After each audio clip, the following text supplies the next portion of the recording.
આટલી મહેનત કર્યા પછી કશું જ હાથમાં ના આવ્યું. આજનો તો દિવસ જ ખરાબ છે. ચલો કઈ વાંધો નહીં, માછલી ના મળી તો શું થયું, આજે આ ઈંડાથી જ કામ ચલાવી લઉં. શિયાળ અને સારસની મિત્રતા. એક દિવસ મીનુ શિયાળ સમુદ્ર તરફ જઈ રહ્યું હતું. આજે ઊંધું સીધું કે મને વાસી ખોરાક ખાવાની કોઈ જ ઈચ્છા નથી. આજે તો એકદમ તાજી ફફડતી ગોલ્ડન ફિશ ખાવાની ઈચ્છા છે.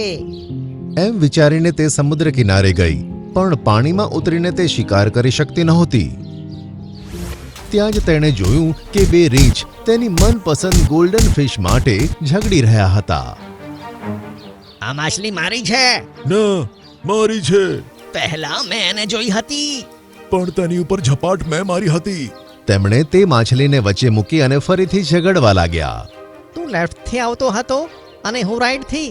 ત્યાં જ પહેલા મારી નજર આની ઉપર પડી. પણ તું તેના સુધી પહોંચી ના શક્યો, કારણ કે હું તેનાથી વધારે નજીક હતો. તે બે જણા ઝઘડી જ રહ્યા હતા ત્યાં જ મીનુ શિયાળે ઝપાટ મારી અને મોઢામાં ગોલ્ડન ફિશ લઈને ભાગી ગયું. અરે રોકો તેને.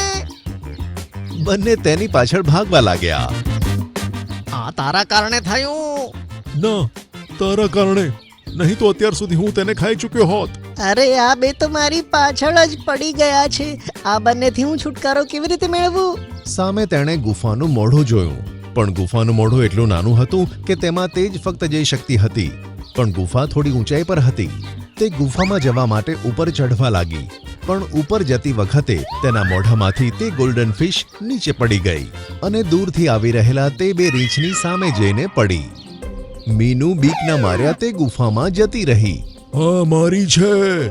એમ કહીને એક રીંછે તે માછલીને પોતાના મોઢામાં મૂકી અને બીજું રીંછ ઝઘડવા લાગ્યું. આ બાજુ મીનુ ગુફામાં બેઠી બેઠી પોતાને કોસતી હતી. આટલી મહેનત કર્યા પછી કશું જ હાથમાં ના આવ્યું. આજનો તો દિવસ જ ખરાબ છે.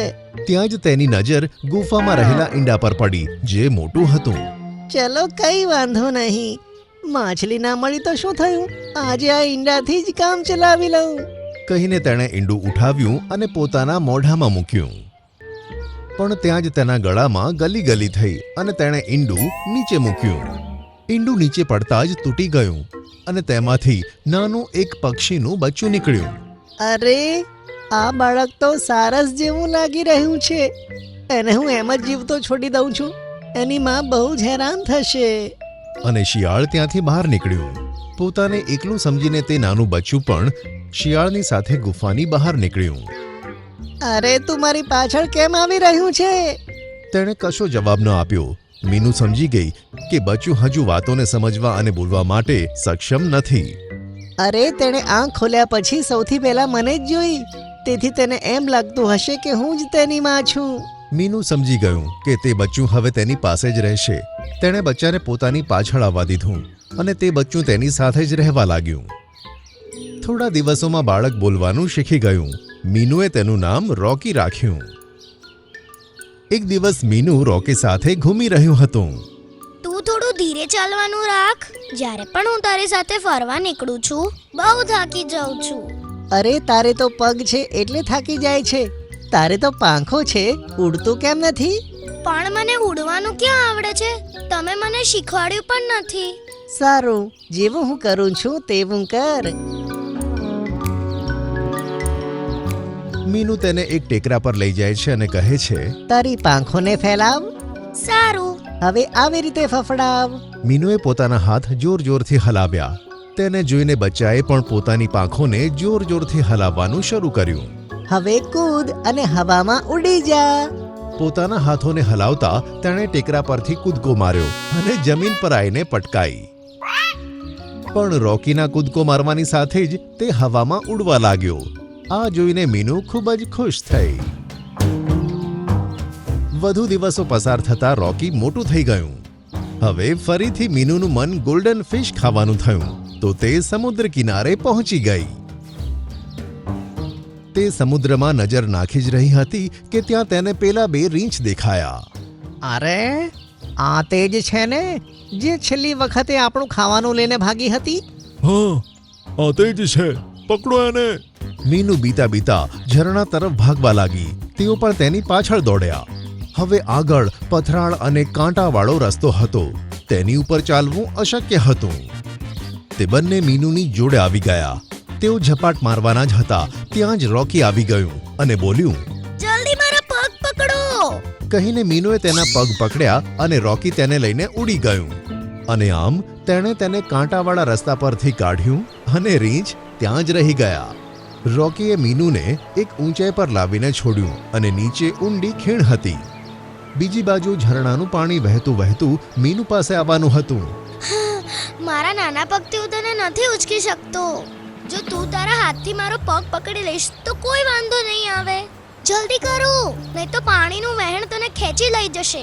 સાંભળીને મીનુએ તેના પગ પકડ્યા અને રોકી જોર લગાવીને ઉડવા લાગ્યું. મીનુએ જોયું કે રોકી તેનું વજન ઉઠાવી શકતું ન હતું.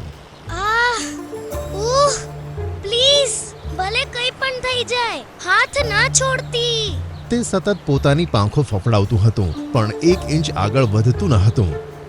આ જોઈને મીનુએ જાણી જોઈને તેના પગ છોડી દીધા. ના, મીનુ.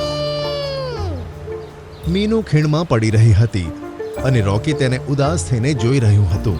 એટલામાં જ એક મોટું સારસ આવ્યું અને તેણે પોતાના મજબૂત પંજાઓથી મીનુને ઉપર ઉઠાવ્યું. આ મોટું સારસ મીનુનું વજન ઉચકી શકતું હતું. તેણે મીનુને ઝરણું પાર કરાવ્યું અને નીચે એક સેફ જગ્યા પર લાવીને મૂકી દીધું. તમે મારા મિત્રનો જીવ બચાવ્યો. હું તમારો ખૂબ આભારી છું. બેટા, હું તારી મમ્મી છું. તને ઘણા દિવસોથી શોધતી હતી. હવે જઈને શોધ પૂરી થઈ. શું ખરેખર તમે મારા મમ્મી છો? હા, સાંભળીને તે ખુશીથી તેની મમ્મીને ગળે લાગ્યું.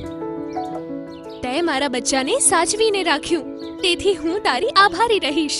હું તમને બંનેને એક સાથે જોઈને ખુશ છું અને મને ખુશી થશે કે હવે તું તારી મમ્મી સાથે પોતાના પરિવારમાં ખુશ રહીશ.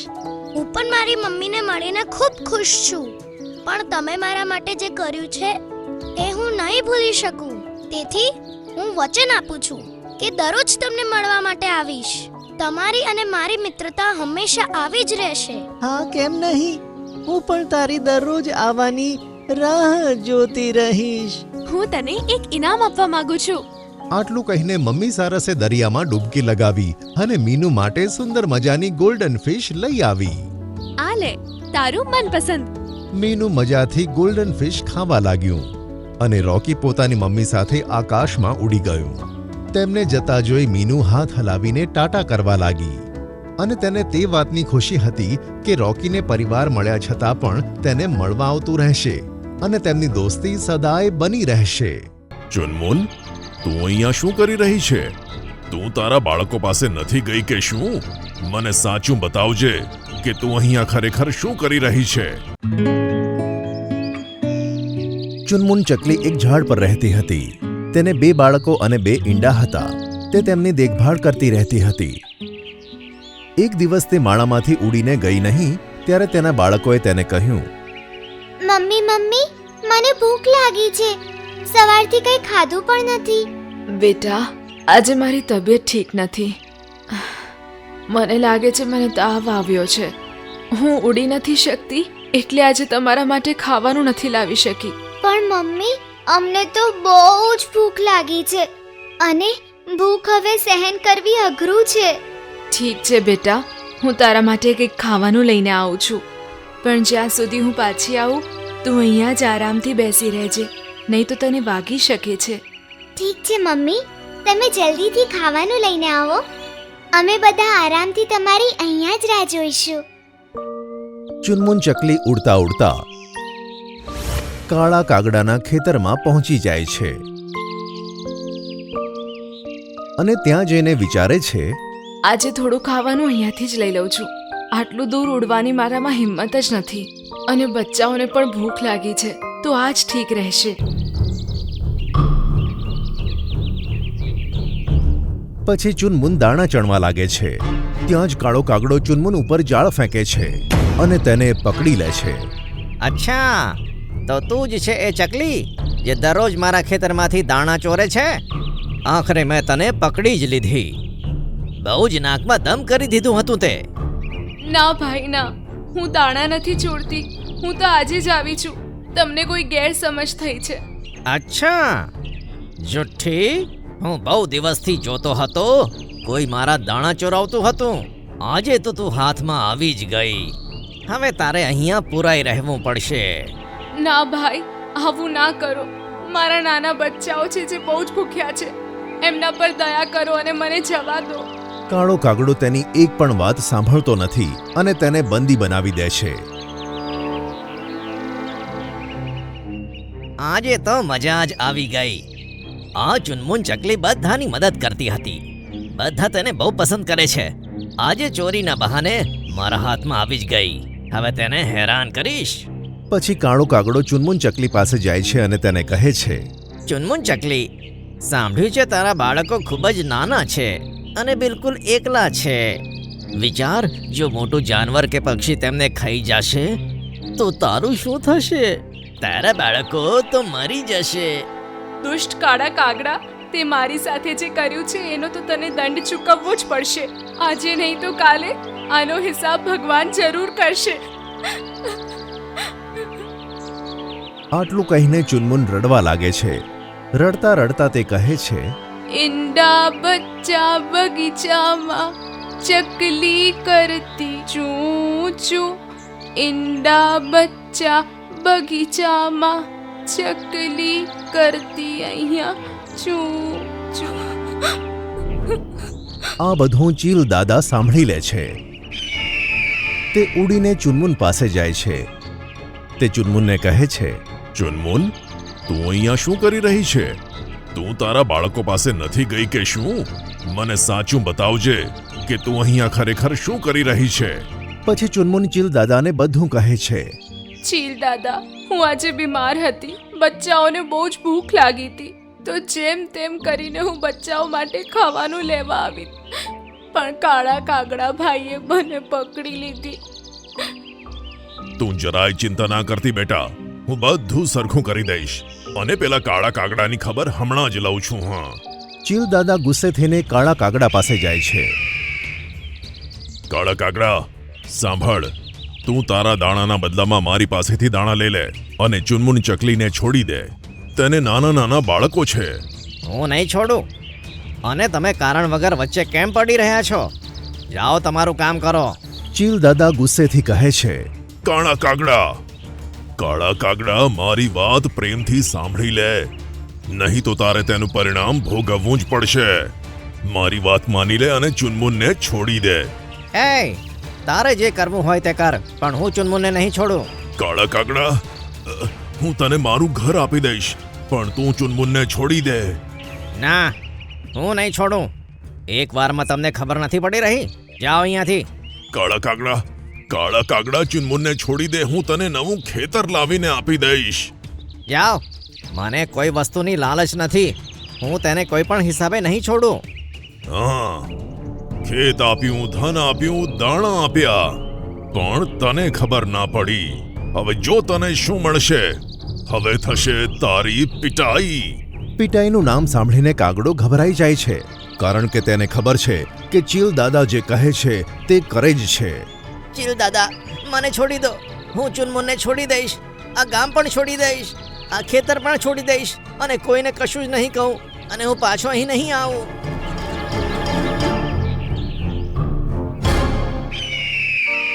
આ સાંભળીને ચુનમુન અને ચીલ દાદા ખુશ થાય છે અને પછી તે ચીલ દાદાને ધન્યવાદ આપતા કહે છે, ચીલ દાદા, તમે મારી બહુ જ મદદ કરી છે. મારા બચ્ચા સવારથી ભૂખ્યા છે. હવે હું એમને દાણા ખવડાવી શકું છું. બેટા, તારે જેટલા દાણા જોઈએ તેટલા અહીંથી લઈ જા અને તારા બાળકોનું ધ્યાન રાખ. અને જ્યાં સુધી તું ઠીક નથી થતી ને, ત્યાં સુધી તારા બાળકો પાસે જ રહેજે અને કોઈ વાતની ચિંતા ના કરતી. આ રીતે ચીલ દાદાએ લાલચી કાગડાને દંડ આપીને તેને સારો પાઠ ભણાવ્યો અને ચુનમુનની મદદ કરી.